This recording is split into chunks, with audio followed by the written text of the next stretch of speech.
Hey, how's it going, guys? Mr. Boss for the win here, and in today's GTA 5 video, I'm going to be talking to you guys about 10 things that all Grand Theft Auto Online players hate.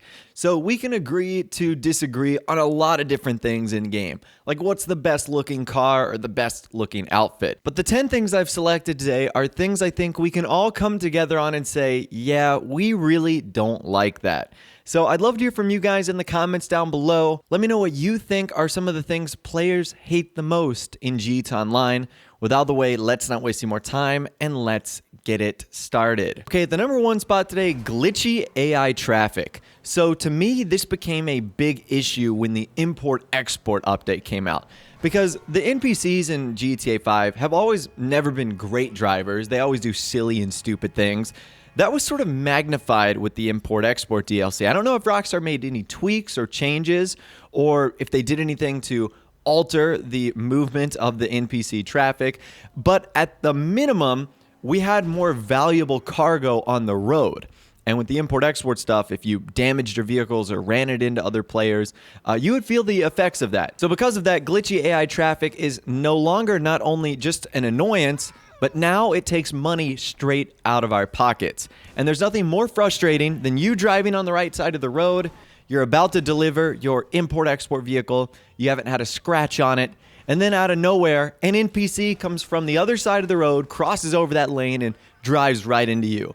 And it sends you into a wall and costs you $10,000 to $20,000 of damages that you never would have had to pay. So I think we can all say that Glitchy AI Traffic is so frustrating in online and something that almost every player probably hates. The number two spot today, NPC Phone Calls. So for the longest time, this was bad from only a couple different people, whether it was Gerald or in particular LJT.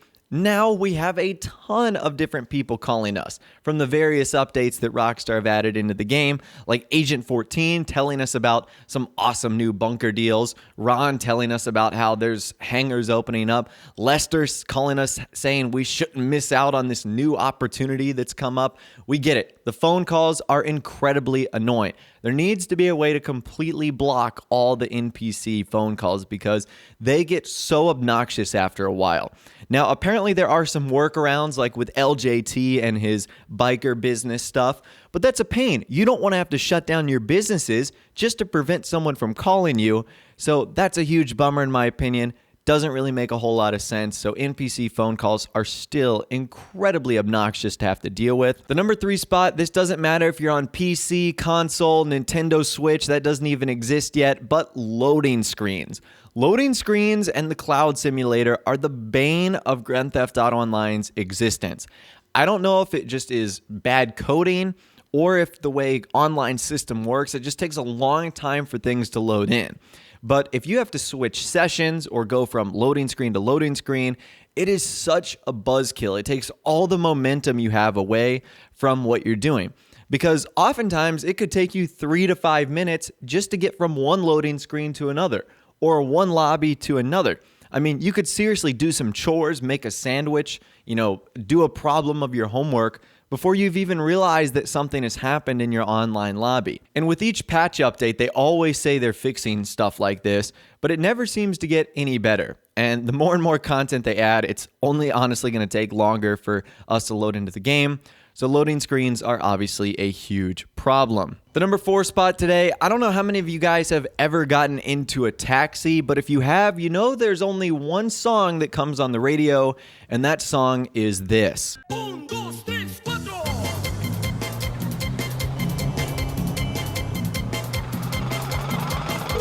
Hi, can I get a cab?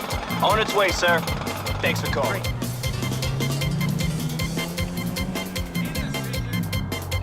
You'd never believe what people do back. Now, it seems that song has started to migrate to other cars as well, and if you have your radio on, it seems like every random car you steal is always tuned to this exact song, going beep, beep, beep, beep, beep, beep, beep, over and over and over again. And it is quite obnoxious. It's just the worst possible song ever. And I don't know why every time I steal a car, it's always on the freaking radio, man. The number five spot, when you forget to put insurance on a vehicle you modified off the street. So we've all done this, especially newer players. You find a pretty cool vehicle on the street, like a Dominator or something like that. You take it into the shop, you modify it, you bring it outside, and then you get blown up. And you're wondering, where did this vehicle go? And then you realize you forgot to put freaking insurance on it, and it's gone forever. So not only did you waste your time, you also wasted your money, and now the player that killed you has the satisfaction that they have killed you and that they have taken that vehicle away from you. Luckily, any vehicle you buy on a website comes auto with insurance. Could you imagine how bad that would be if you bought vehicles from websites and until you got them to the LSC, they didn't have insurance? I would need like a full man like security detail in order to get my car from my garage to the LSC to get insurance on it. Luckily, that's not the case, but it's still very annoying when you do. Number 6, heist members leaving. There's nothing more frustrating than setting up a heist, and maybe you don't have friends or crew members on, so you want to risk it with a couple of different randoms. And as soon as the heist starts or you're in the middle of it, they just decide to leave. And the way the heist works is if one person leaves, you have to start the entire thing over. Why couldn't Rockstar just replace them with like an NPC or someone that would follow you and do whatever you said? That has to be one of the worst and most frustrating systems of all time. Seriously, it's absolutely horrible. There should be such a big punishment if you leave a heist mission just to prevent people from doing that. Like whether it's a monetary thing, whether it's a bad sport thing. I really do believe there just needs to be a way stronger of a penalty for leaving lobbies like that because it's not fair to the other guys in there that are trying to complete the heist mission. All right, moving on. At the number 7 spot today, gang attacks. They get in the way of everything. Your Pegasus vehicle delivery, you just driving down random streets and random roads. It's like, oh, gang attack, and oh, here's like 14 guys that are going to start shooting at you. Or, you call in your Pegasus vehicle, don't mind me, guys, I'm just trying to pick up my car. Oh, here's 18 people starting to shoot at you at once. These things are so annoying. They need to be disabled. You know how you can like disable other things from showing up on the map, like games and races and stuff like that? Gang attacks got to have the same thing. Like, they're annoying when you don't want to do them. They're perfectly fine when that's something you want to do, but they are just such a nuisance when you cannot get rid of them on the map. It really is a big shame. So getting rid of gang attacks would be nice, and I know a lot of people hate it when gang attacks interfere with what they're trying to do. The number 8 spot today, when you get a random bounty stealing a car. So there's no worse feeling when you either can't call your mechanic or your vehicle needs a cooldown. So you think to yourself, okay, I'll just steal a random car off the side of the road. I'll look for the best one, the sportiest one that'll get me to where I need to go quickest. And then 30 seconds later, you get some message that like says, you stole from the wrong person, MFer. And you're like, great, here comes a $7,000 or $9,000 bounty, and everyone in the lobby is going to get their antennas out and they're going to say, that dude's got a bounty. I've got to go chase him and I've got to go kill him no matter what. I'm going to completely ignore whatever I'm doing and go focus on the guy with the bounty. You can't go into passive mode. The entire lobby's hunting you. Whenever this happens to me, I will literally like stand out in the middle of the street and say, hey, look, I have a bounty. Come kill me. Please get this over with so I can move on with my life. It's honestly the most frustrating thing in the entire world. Why random civilians have the capacity or the bank account to put bounties like that, I don't know, but it is so incredibly frustrating and annoying. Number 9, when you're minding your own business and players just come after you to kill you. Like, there's never been one part of me that says, I'm bored. Let me go around just trying to kill everyone I can possibly imagine, even if they don't want to be killed. Now, I get it. It's Grand Theft Auto. It's a game about being a petty criminal, about violence, stealing cars. But at the same rate, leave people alone if they want to be left alone. If they're minding their own business, if they're doing a car show, don't go up to them and bother them. Be a nice person. I am a believer in karma. And if you're not nice to people who are just trying to mind their own business, are not causing trouble, it's going to come back around to you. And you're going to be the one who gets it eventually. I believe in that. So just be nice to people. Why you got to go around just randomly killing people, I don't know.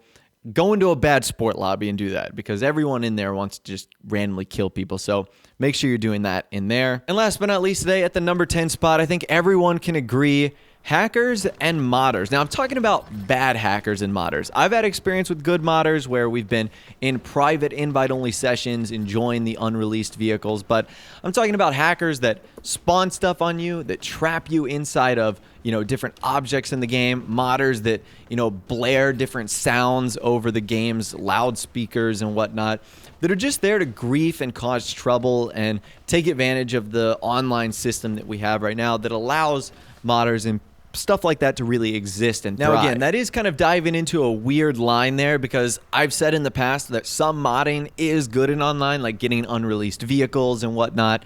I feel like that's cool, especially when you want to just hang out at invite-only sessions. But when your entire experience is to make someone not have a good time or give yourself an unfair advantage, that's where I sort of draw the line, and I can almost say everyone else feels the exact same way. Like, why you gotta do that, man? Just leave everyone alone, or go hack other people in your hacker lobbies or whatnot. I don't really know. But anyways, that right there is 10 things I think every GTA Online player hates. I'd love to hear from you guys in the comments down below. What are some things that you hate in Grand Theft Auto Online? Let me know your thoughts, opinions, more in the comments down below. If you did go on to enjoy this video, though, a like rating would, of course, be awesome. And also, subscribe to my YouTube channel if you are new or you like daily GTA 5 videos like this. Without the way, guys, like I said, thanks so much for watching. Take care, and I'll see you guys in the next video.